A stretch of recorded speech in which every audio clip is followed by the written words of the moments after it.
السلام علیکم ورحمۃ اللہ وبرکاتہ۔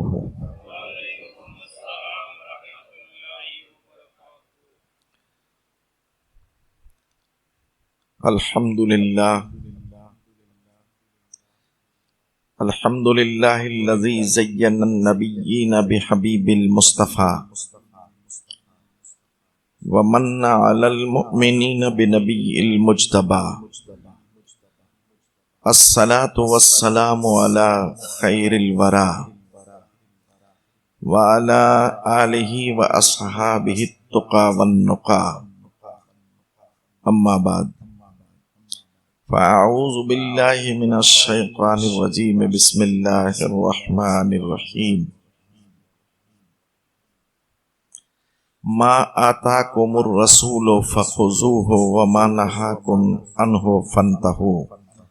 آمنت باللہ صدق اللہ العظیم وبلغنا رسولہ النبی الامین المختار الکریم ونحن علی ذلک لمن الشاہدین والشاکرین فالحمد للہ رب العالمین۔ محترم و مکرم علماء کرام و مکرم سامعین حضرات، عزت مآب خواتین اسلام،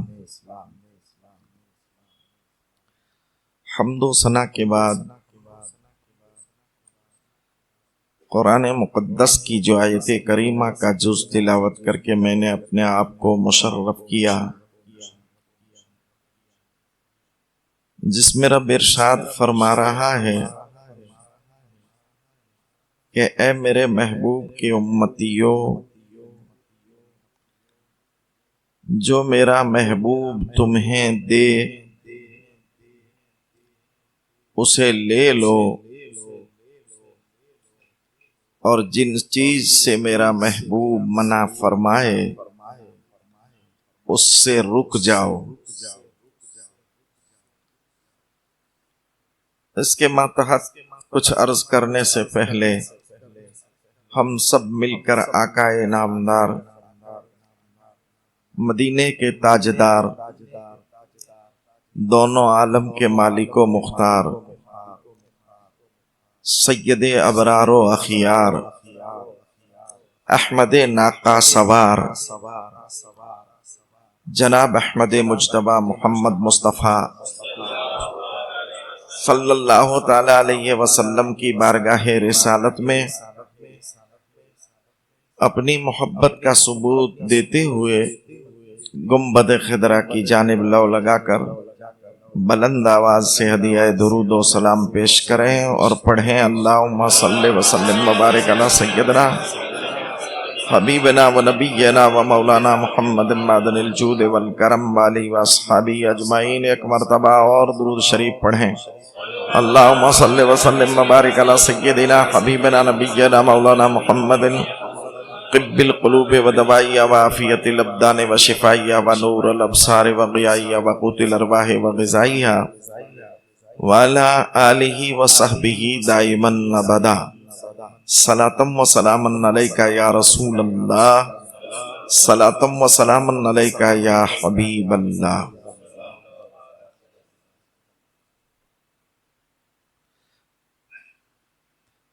کچھ عرض کرنے سے پہلے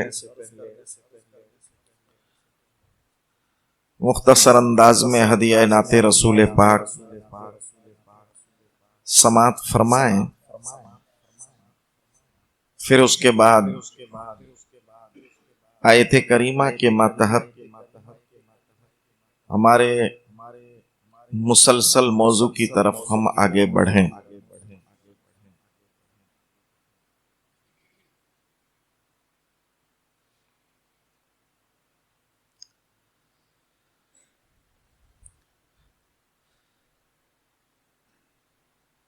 نہیں مال و زر تو کیا غم،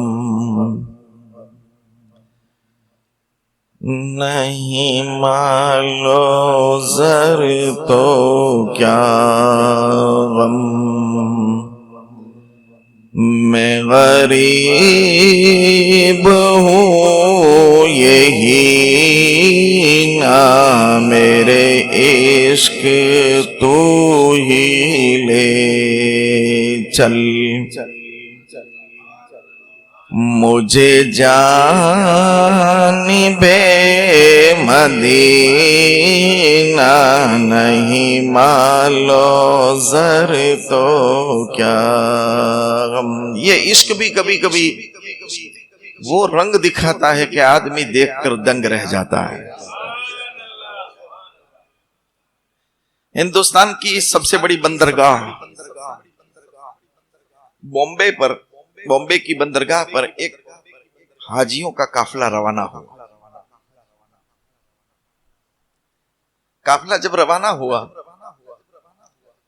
تو ایک غریب عاشق رسول، اس کے دل میں خیال آیا کہ یہ مالدار لوگ حج کو جا رہے ہیں، میرے کو کب جانے کا حکم ہوگا؟ میں تو غریب ہوں، میرے پاس کچھ نہیں ہے۔ بس دل ہی دل نے، عشق نے ڈھارس بندھائی اور کہا کہ مالدار ہی جائے ایسا کوئی ضروری تھوڑی ہے، غریب بھی جا سکتا ہے۔ بندرگاہ پر پہنچ گیا اور حاجیوں کا قافلہ جو جس جہاز میں، جس اسٹیمر کے اندر، جس کشتی کے اندر بیٹھ رہا تھا، اس کے اندر وہ داخل ہونے لگا۔ نہ جیب میں ٹکٹ ہے، نہ پیسہ ہے، نہ سامان ہے، نہ ساز ہے، نہ کچھ نہیں۔ سامان ہے تو ایک ہی ہے، اس کے رسول کا سامان۔ وہ بیٹھنے لگا تو کپتان نے کہا کہ بھئی تیرے پاس ٹکٹ ہے؟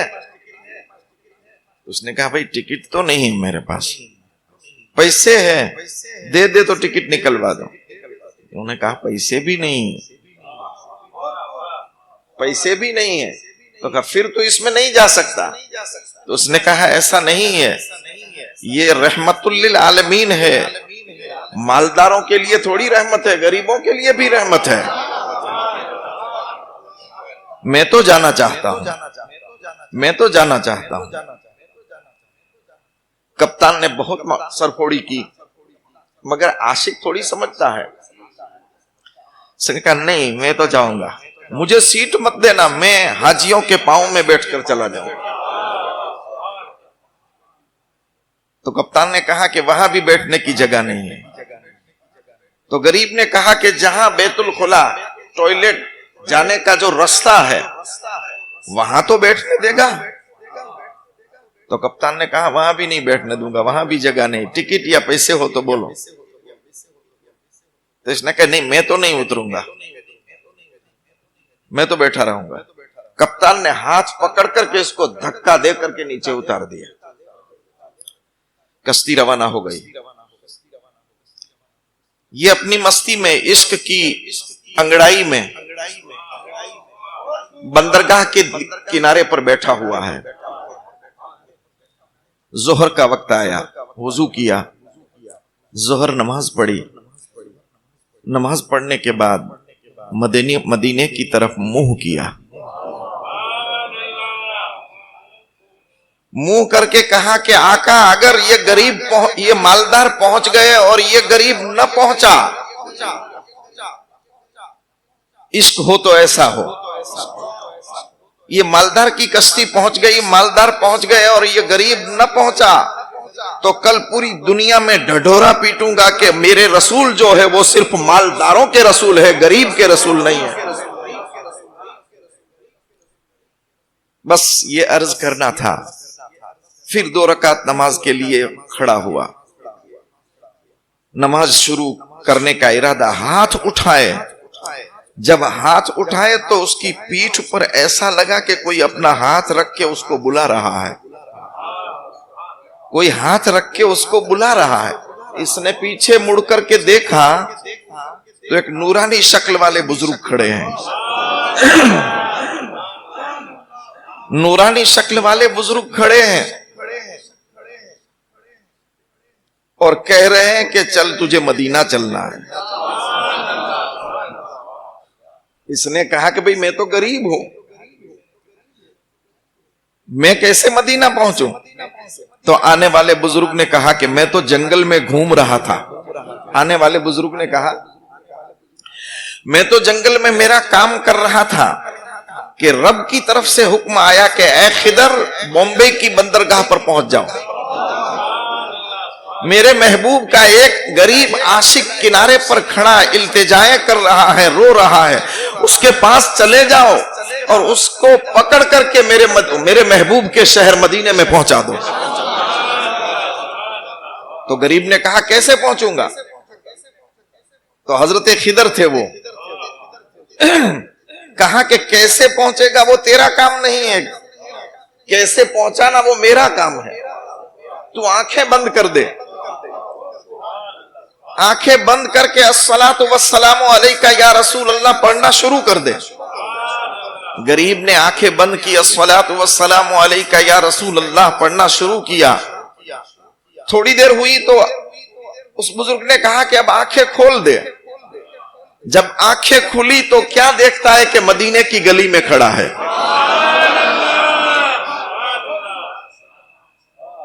مدینے کی گلی میں کھڑا ہے اور اس گلی میں کھڑا ہے. دیکھنے کی بات ہے, اس گلی میں کھڑا ہے جو گلی سیدھی گنبد خضرا پہنچتی ہے. گلی کے کنارے پر گنبد خضرا نظر آ رہا ہے. وہ روانہ ہو گیا, بارگاہ مصطفیٰ میں حاضری دے دی. جب حاضری دے کر کے کیا انداز سے حاضری دی ہوگی عاشق نے, وہ وہی جانتا ہے. مگر جب وہ اسی جگہ پر کھڑا تھا کہ وہ حاجی جو مالدار گئے تھے, اس کا جو کپتان تھا وہ بھی وہاں پہنچا اور اس کو دیکھا کہ ارے یہ غریب جس کو میں نے دھکے دے کر کے بمبئی کی بندرگاہ پر نکالا تھا جہاز سے, یہ تو ہم سے پہلے پہنچ گیا. یہ کیسے پہنچا, یہ کیسے پہنچا؟ اس کے پاس زیادہ راہ تو نہ تھا, پیسے دولت ٹکٹ تو کچھ نہیں تھا. پوچھا کہ کیپٹن نے اپنی ٹوپی اس کے پاؤں پہ رکھ دی. جو بیٹھنے نہیں دیتا تھا, جو گھسنے نہیں دیتا تھا, اس نے اپنی ٹوپی اتاری اور اس غریب کے پاؤں پر رکھ دی. خدا کے واسطے یہ تو بتا کہ تو مدینے پہنچا کیسے, تو پہنچا کیسے؟ تیرے پاس زیادہ راہ نہیں, پیسہ نہیں, دولت نہیں, ٹکٹ نہیں, مگر پہنچا کیسے؟ تو اس نے کہا کہ جس کے دل میں عشق مصطفیٰ ہوتا ہے اس کے لیے ٹکٹ کی بھی ضرورت نہیں ہوتی ہے, اس کے لیے دولت کی بھی ضرورت نہیں ہوتی ہے. جب عشق جب ستاتا ہے, عشق جب انگڑائی لیتا ہے تو وہ اپنے گھر میں بیٹھے ہوئے مدینہ پہنچ جاتا ہے. اسی لیے شاعر نے کہا ہے نہیں مالو زر تو کیا غم, میں غریب ہوں یہی نہ میرے عشق تو ہی لے چل. مجھے جانب مدینہ نہیں مالو زر تو کیا غم. تم ہی سب کے رہنما ہو,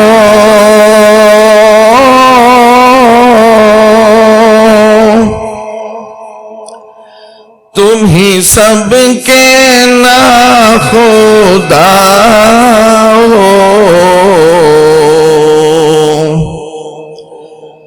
تم ہی سب کے رہنما ہو,